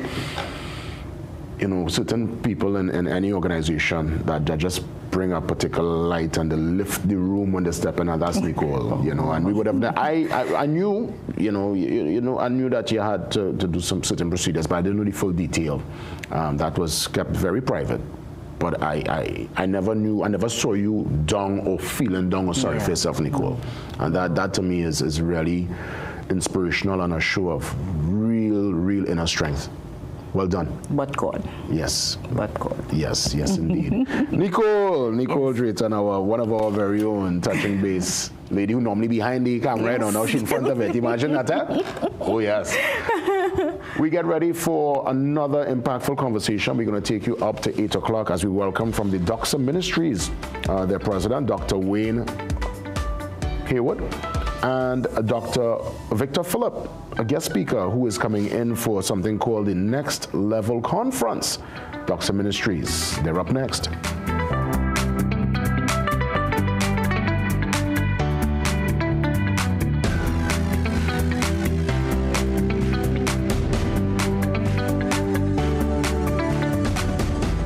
What if we each took one small action today that could have big impact tomorrow? What if one family took a stand to reduce waste in our landfills? What if one school made a choice that can lead to a greener Trinidad and Tobago? When you recycle glass, you create jobs, reduce waste, save resources, and help preserve our environment. Glass bottles and jars are 100% recyclable and can be reused indefinitely. Recycle your glass and join the Glass Loop movement today. Dennis Lawrence had was easily the most important goal in our nation's history. It was a moment that united a nation, built on the biggest gamble in Trinidad and Tobago football. Sometimes you have to be a villain to be a hero. But 2 decades later, what happened to the legacy? Not only have we failed, we've regressed. From the Edge of Glory, a repeat of the epic documentary, June 10th on CNC3. Attention all listeners, are you ready for the ultimate news experience? Introducing the Trinidad and Tobago Guardian, the nation's first and most subscribed newspaper. We deliver where others can't. With the widest delivery network in TNT, you can have the Guardian delivered right to your doorstep or office every single day. Take advantage of our special annual subscription offer so you can stay on top of the leading stories even when you're on the go. Sign up today. Time is running out. Inquire about our 3-month and 6-month packages as well. Sportsmanship is when an athlete walks off the court and you can't tell if he won or lost because he carries himself with pride either way. This quote is an embodiment of sport, and for me, sport is an embodiment of life. We are where you are.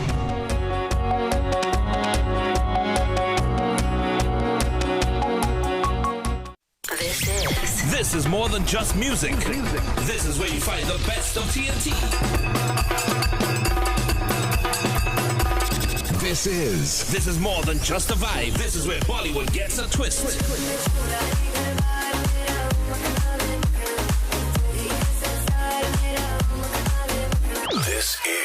This is more than just energy. This is Bhangra and indie pop too.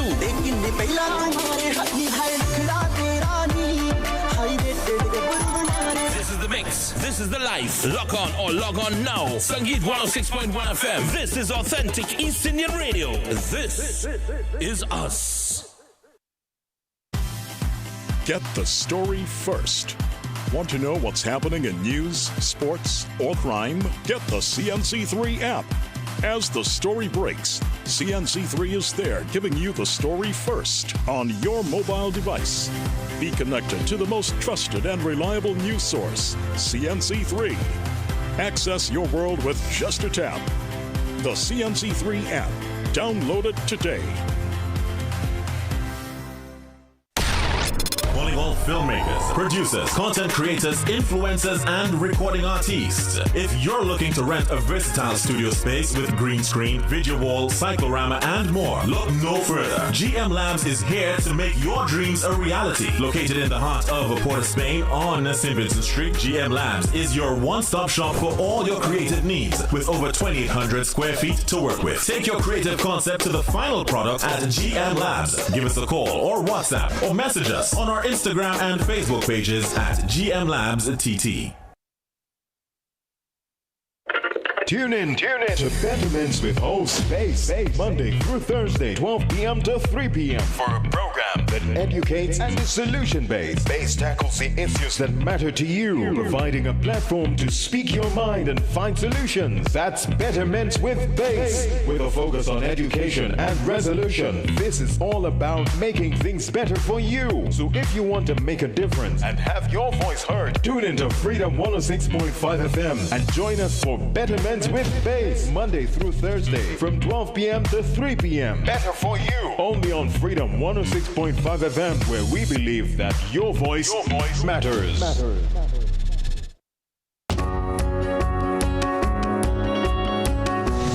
Our connection is reliable, credible, and authentic. Thank you for trusting me to bring you the news. It's a privilege to be in your homes and hearts. With every story and every newscast, CNC3 is keeping you informed and inspired. When it comes to news, we are where you are.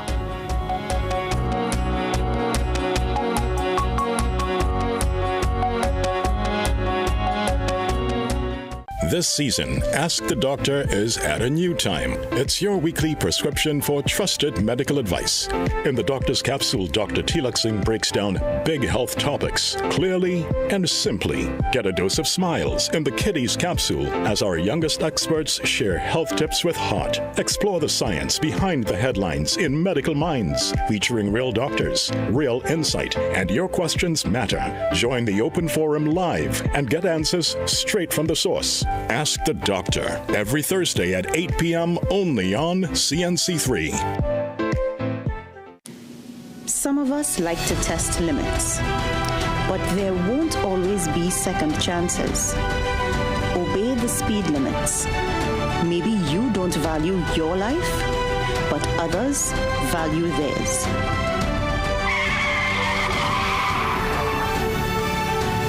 A message from the TTPS.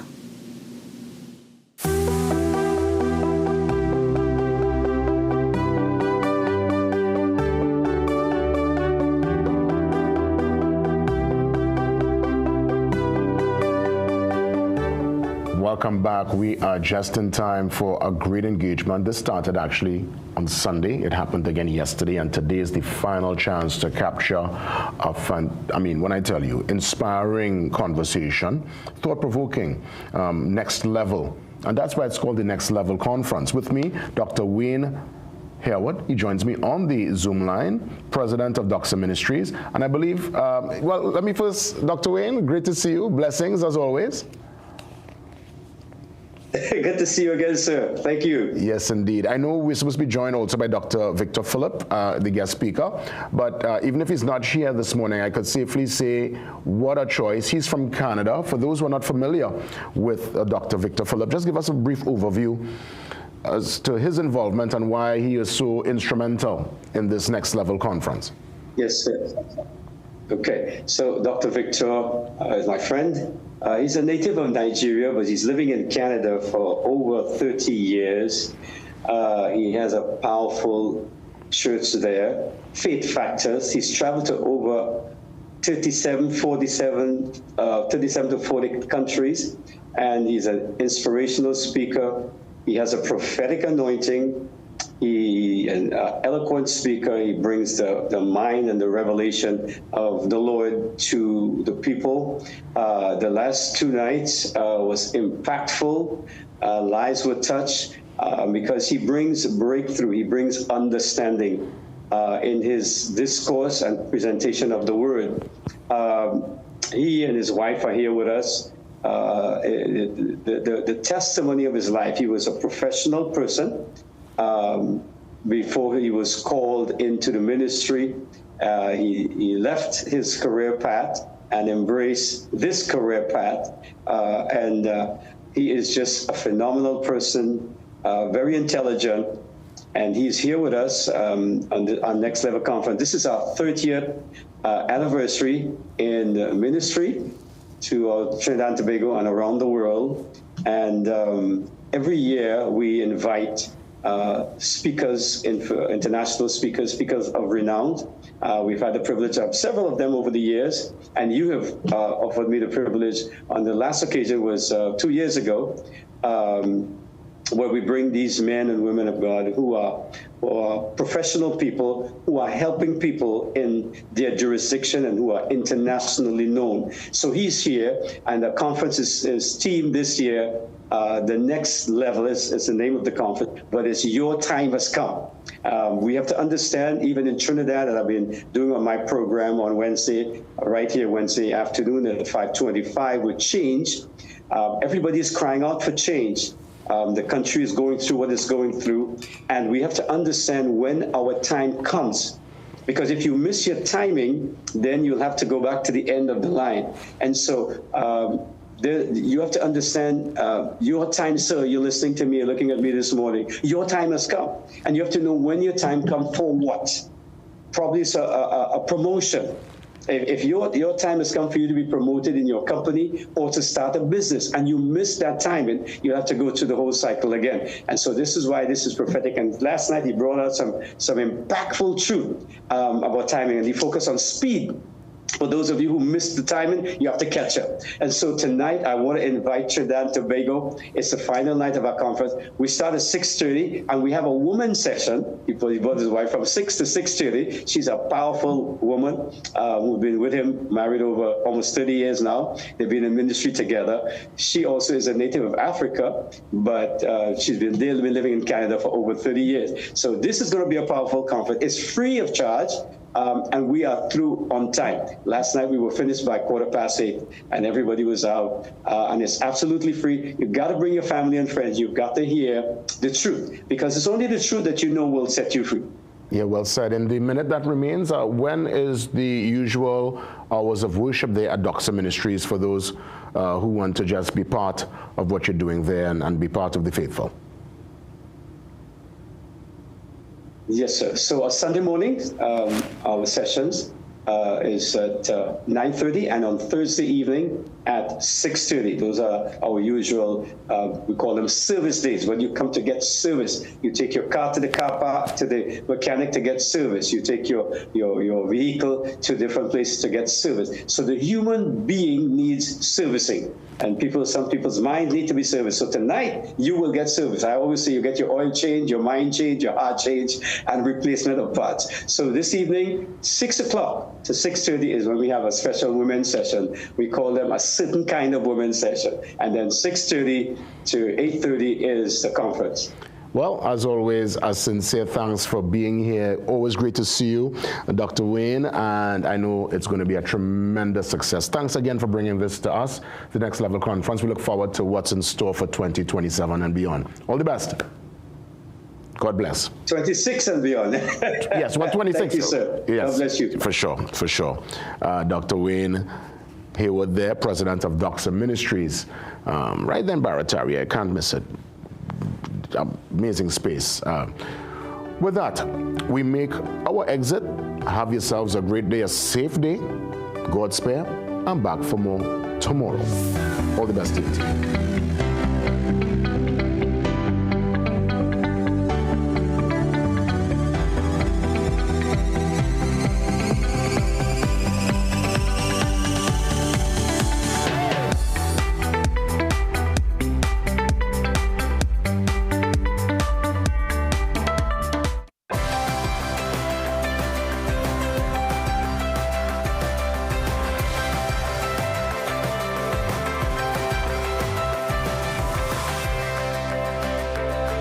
You're watching CNC3. As an affiliate of CNN International, we now join their current programming. No, we'll just have to see. Yeah, we will all be watching, that's for sure. At least